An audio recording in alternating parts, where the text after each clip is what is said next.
Douglas Bickford. It is the 18th of January 2022 at 9:08 a.m. here in Klamath Falls, Oregon, broadcasting live out of my 105-year-old home here in Mills Edition in Klamath Falls, Oregon. And I was blessed, and I got to pay for my house cash because I got out of a toxic relationship over pushing 15 months now. Okay. And I got in that toxic relationship in May of 2017 because I had no self-esteem. And that was because I was sexually, emotionally, and physically abused as a child by my parents, okay? As a little kid, okay? And I've learned how to get self-esteem, okay? It comes out of this book right here by a doctor of psychology. Her name is Susanna McMahon. She has a PhD in psychology, folks. She was a psychiatrist, a therapist, a counselor many years, okay? This book is made to teach you how to have a healthy mind. And there's billions of people running around on the planet that aren't healthy in their head because they have no self-esteem. And she knew this when she wrote this book. And you see that person flying around there in front of the sun? That was put there on purpose because without self-esteem, you cannot have a healthy mind. Okay, self-esteem is self-love, self-confidence, self-worth. And here is the very simple concept that she taught all her clients. She told them to go home, look at themselves in the mirror. This is in between her counseling sessions with them. Say, I love you in the mirror. Say, I love my inner child. Say, I'm worthy to be loved. And say, I'm worthy to love. And to say those things, this is what she said, what she taught when she was in her therapy sessions. This is what she told them to do. In fact, she wrote this book for her clients. Okay. This is one of their departing gifts. But that she told them to say those things, 3 things to themselves in the mirror. That was their going home assignment every day while they were in therapy with her. And it would give them self-esteem. Self-esteem is self-love, self-confidence, self-worth. It's how you feel about yourself inside. Okay? And she knew they didn't have any self-esteem, and she knew that before they could get healthy-minded, they'd have to have self-esteem, and that's the way it is, okay? You have to love yourself, okay, before you can get healthy-minded. And then there's a bunch of other concepts in this book that will further your healthy mind. And this book is in a link in the description of every video I put up. It's about between $5 and $15. You can get a brand new copy for $15 or less. And get this book, folks. You all can get this book and read all this stuff that I'm teaching on YouTube.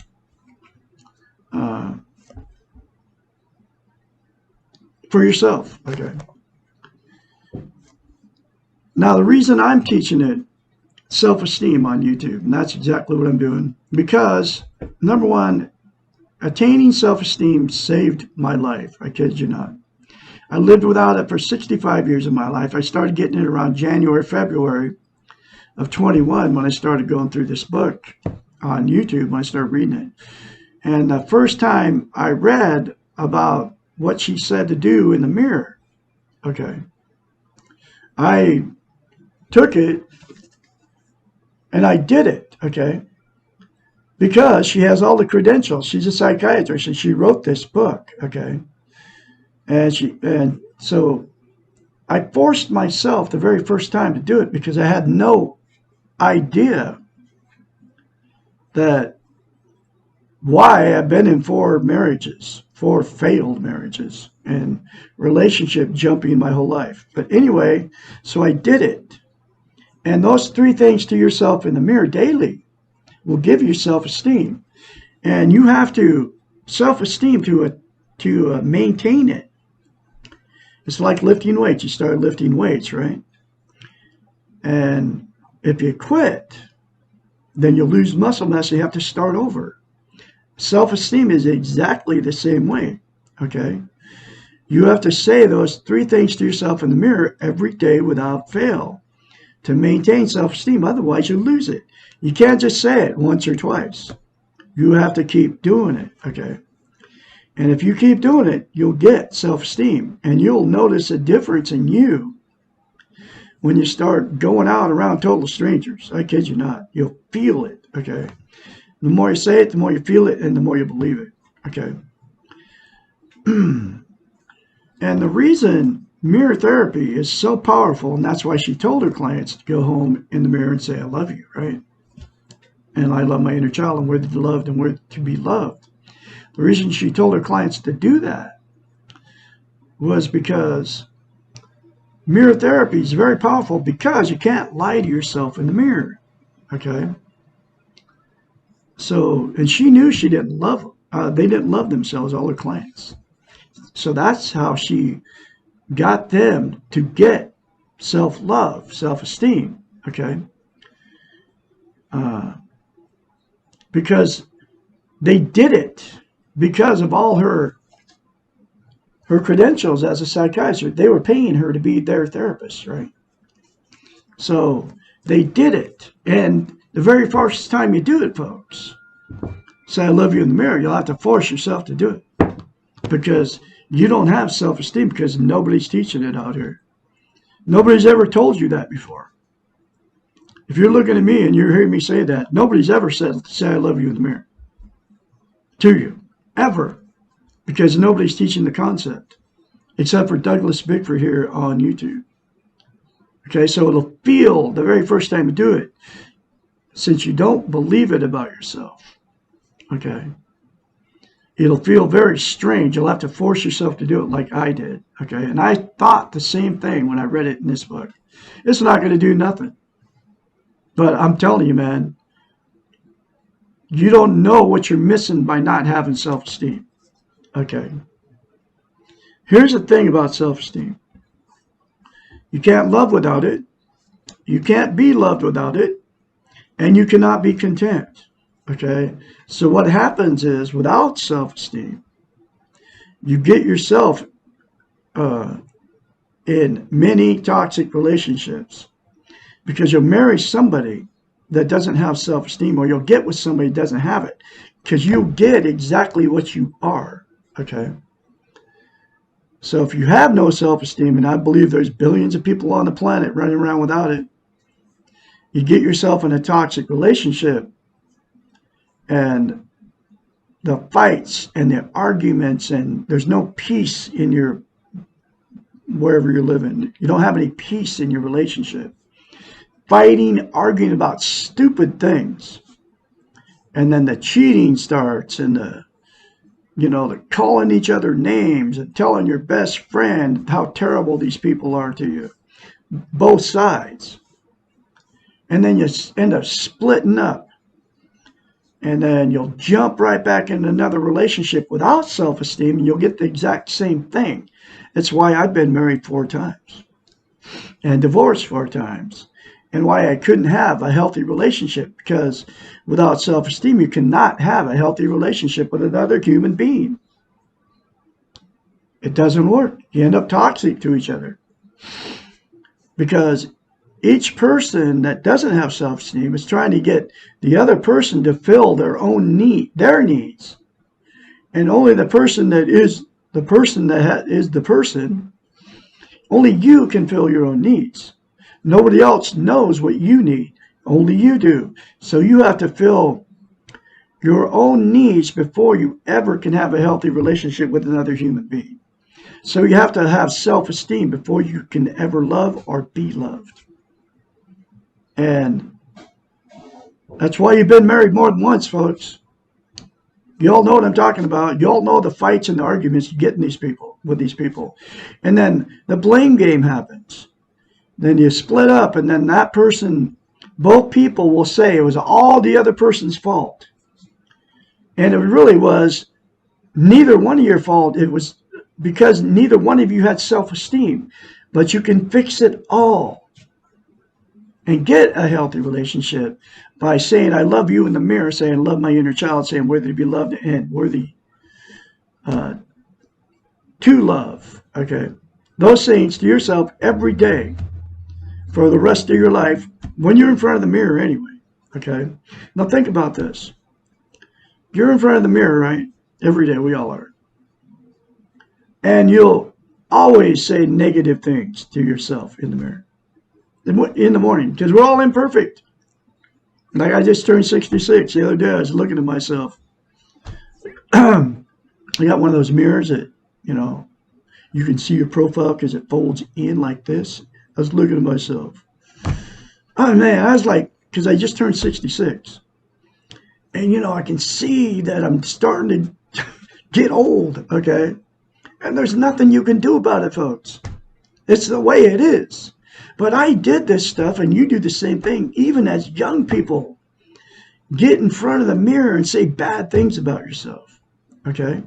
And you know what? You know why you do that? You don't love yourself, okay?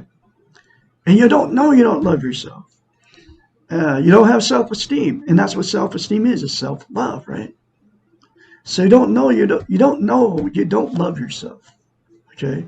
But you can love yourself by those three things in the mirror daily without fail. And the other thing you do is you want to call me crazy because I tell you that, because I thought the same thing. I wasn't going to do anything when I read it out of this book, right? Ain't gonna do nothing. And then I forced myself to do it, and I kept doing it. And it changed me, man, inside out. I'm full of self-esteem now. But anyway, so it proves that you don't love yourself because you criticize yourself. And here's why. Because you think about this, okay? You, just say you had a brand new relationship, man. You're all hot and you're just like, woo, I'm going to fall in love with this person. I want to be with this person the rest of my life, right? And they feel the same thing about you. Now, would you ever say directly to their face, in their eyes, you look terrible. You got zits. You got wrinkles. You look like an old man or an old woman. What is wrong with you? No, you never would. Because you want that person to love you, and you fall in love with that person, right? Now, you would later when they start getting stale and boring, right? Because that's what happens. But you wouldn't do it when when you first are falling in love with these people, whether it's man or woman, right? But you do it to yourself. Think about it, folks. It proves that you don't love yourself. But you can change your whole world. You won't change the world, but you'll change your world and your perceptions of yourself and everybody else by saying those three things to yourself in the mirror, and any other positive things you want to say to yourself in the mirror. Like, I am a beautiful person. I'm full of goodness. I'm a good father. I'm a good grandfather. I'm a good husband. I'm a talented musician. You can say whatever you want to say to yourself, positive in the mirror, and it'll all come to you. I kid you not, it works like that. You are what you say you are, okay? Now, your defense mechanism kick in because you want to turn me off and not listen to me, okay? Because I tell you that you don't love yourself, right? That's a defense mechanism. You don't even know you're using it, okay? You got to drop your defenses and do it, folks. I kid you not. It'll change your life. And it all comes from a psychiatrist. You can trust me, folks. It works. And you'll be like that person flying around, free. Your mind will be free. Okay, you will be healthy-minded once you attain self-esteem and go through the rest of the concepts in this book. And that's why I'm teaching this book one chapter at a time. And the other thing about self-esteem, okay, you cannot be content without it, okay? So you can't have a healthy relationship, love relationship, and you can't without self-esteem, and you can't be content without it. Content is you feel good about yourself, how, where, and what you are, just the way you are. Okay. You feel good. And it's called eternal peace. It's like you get this feeling. You won't be happy all the time, but you have eternal peace, right? And you can feel it. Once you attain self-esteem, you can feel it inside that there's something different. Okay. I have it now. I have eternal peace. I never had it before. Okay. But anyway, I have it now, and it's because of mirror therapy and going through this book. This is my 5th time going through this book. Okay. But anyway, so what people try to do to be content, to get content, right? They're all external things: drugs, alcohol, sex, food, TV, religion, another person, material possessions, or money. 9 things, okay? Those are all externals. They'll make you happy momentarily, but it never is permanent. And it never gives you an internal peace. It never makes you content, okay? You take drugs, right? It doesn't matter which drug it is. Marijuana, heroin, methamphetamines, cocaine, all the illegal street drugs.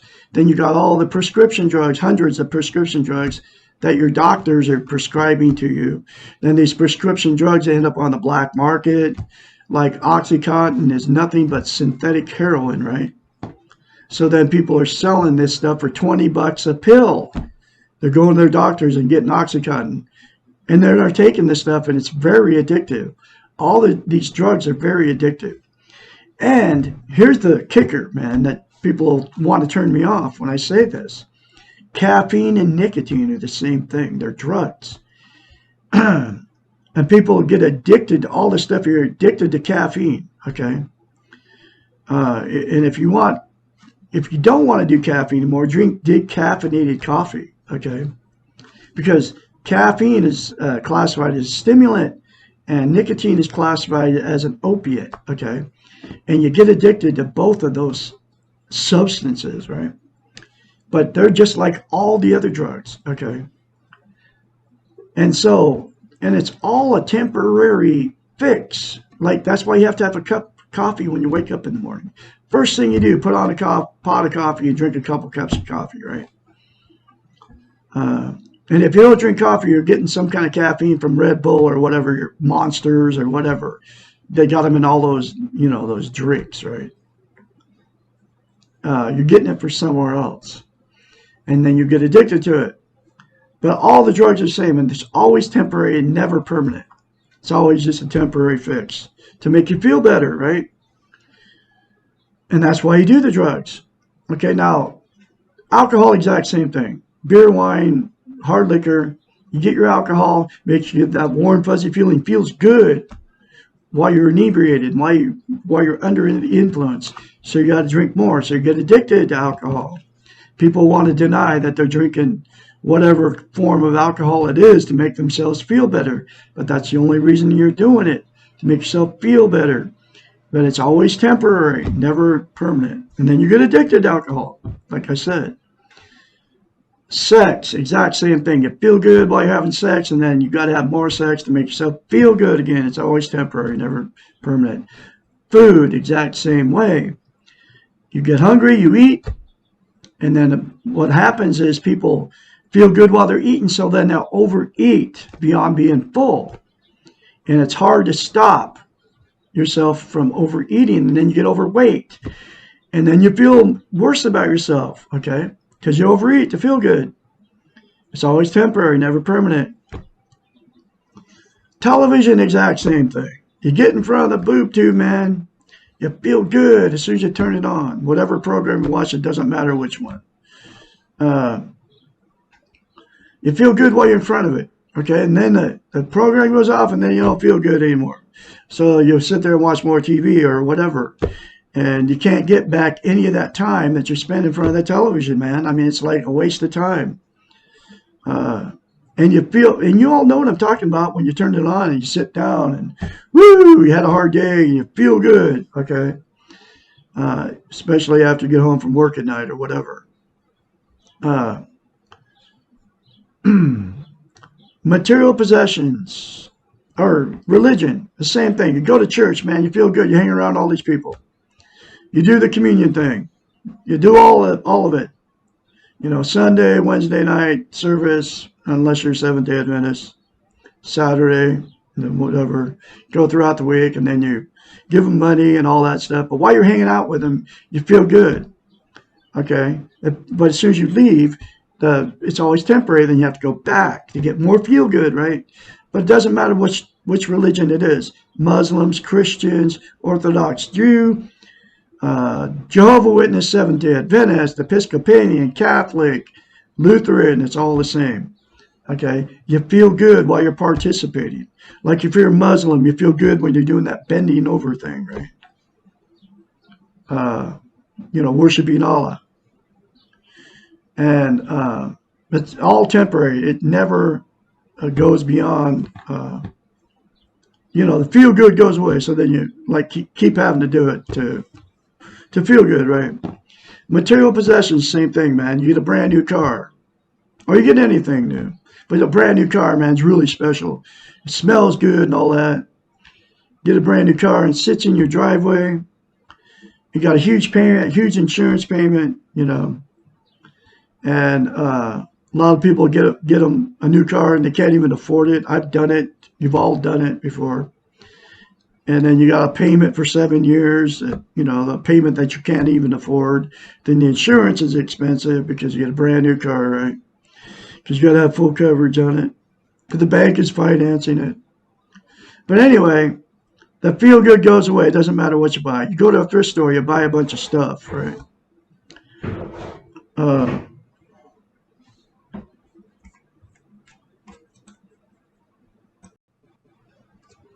I just had to break up a cat fight. I rescued like 6 of these little kittens. This is Sally right here.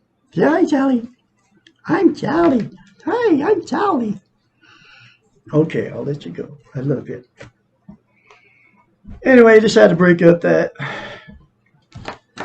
So anyway, material possessions are all the same. You go through a store, buy a bunch of junk you don't need, and then it goes in your closet, and then you don't ever see this stuff again. But it feels good while you buy it. Relationships, exactly the same thing, okay? Now stay over there, little girl. Stay over there making a video. You stay. You get a new relationship, man. You're just like, you're telling all your friends, your family, I met the love of my life. You can't wait to be with them. You call them at 3 o'clock in the morning, man. It's like, it feels good, you know, just like feels so right. You know, I mean, it's like you can't, you're opening the door on the car for her or him or whatever, you know. You just treat each other really good. It's like, you know, it's like they can do nothing wrong, all right? And because it feels so good and it feels so right. I've been in all this stuff, okay? Every marriage I've been in has always been like that. And then the feel good goes away. And then you start fighting and arguing, okay? You don't even understand why, right? And then that feel good goes away and people, you know, then you go find somebody else and the same thing will happen, okay? Because the feel good never stays, okay? But at first, it's always the same. It always feels good. It feels right. I mean, my last marriage, man, it felt so right, and it was so wrong, okay? It ended up really bad, okay? Anyway, that's relationships, right?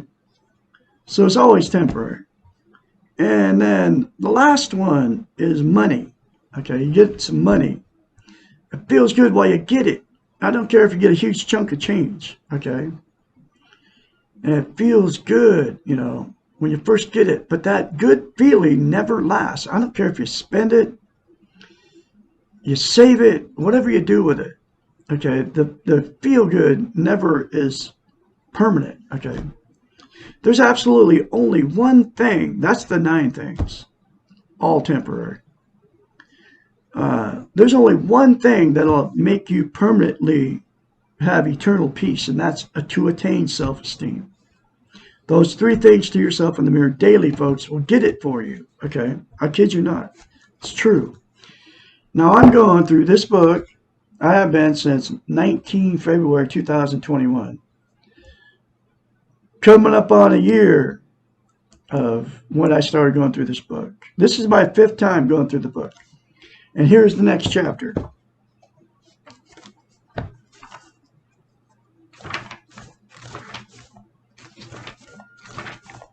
Which is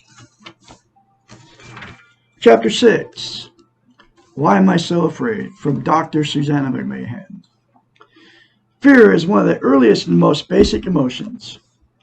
It is necessary for survival of the species and critical for the survival of the infant. The first fear, fear of abandonment, which is inherent in all humans, is realistic, as the infant will not survive if abandoned.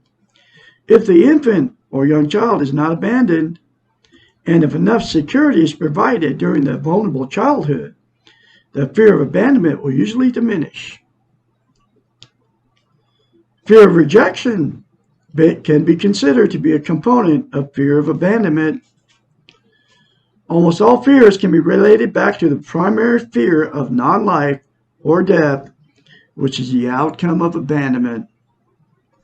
Death, fear, abandonment, and rejection are all manifestations of powerlessness or loss of control. We are afraid of what we cannot control. We are also afraid of what we do not know. How can we control the unknown? Fear is often synonymous with insecurity. How can we feel secure in a world that is out of our control? How can we not be afraid in a world full of pain?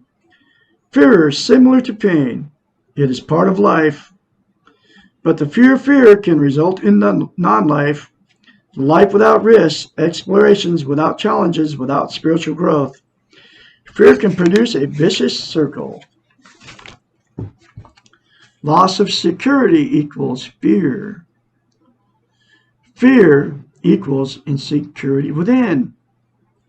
Insecurity within equals fear of self. Fear of self equals loss of control. Loss of control equals paralyzing fear. Paralyzing fear equals loss of security in the world. Being afraid of being afraid can produce the exact outcome that one was trying to avoid by being afraid in the beginning. Courage is not defined as lack of fear. Rather, courage means doing something in spite of your fear. It is not courageous to do something we are not afraid of doing. If we are afraid and still do it, we are doing a hero's task. Paradoxically, the more we do when we are afraid, the less fear we have. And the less we do with our fear, the more power the fear assumes over us. Being afraid is being human. Being afraid does not mean that you're weak or powerless. Your fear is your feeling. Your behavior determines your character. Acknowledge your fear. Accept it without criticism. Be gentle with yourself because you are afraid. And then do what you have to do anyway. Know that you're going through the fear. Know that going through the fear is true active courage, the way of the hero. Whew. There's another very powerful chapter for you, folks. You all look at yourselves in the mirror, say, I love you, say, I love my inner child, say, I'm worthy to love, worthy to be loved. Daily, without fail, get this book in a link in the video description, like I said. I can be your mentor when you start going through this change. 458-232-5238. That's my phone number. Call me anytime, day or night. Remember, you are born good. You will leave good if you accept that you're good. You are beautiful people out there. I'll have another chapter for you tomorrow, which is Isn't it normal to be insecure, jealous, possessive, depressed, or miserable? Chapter 7. Y'all have a great day out there, and I'll talk to you tomorrow.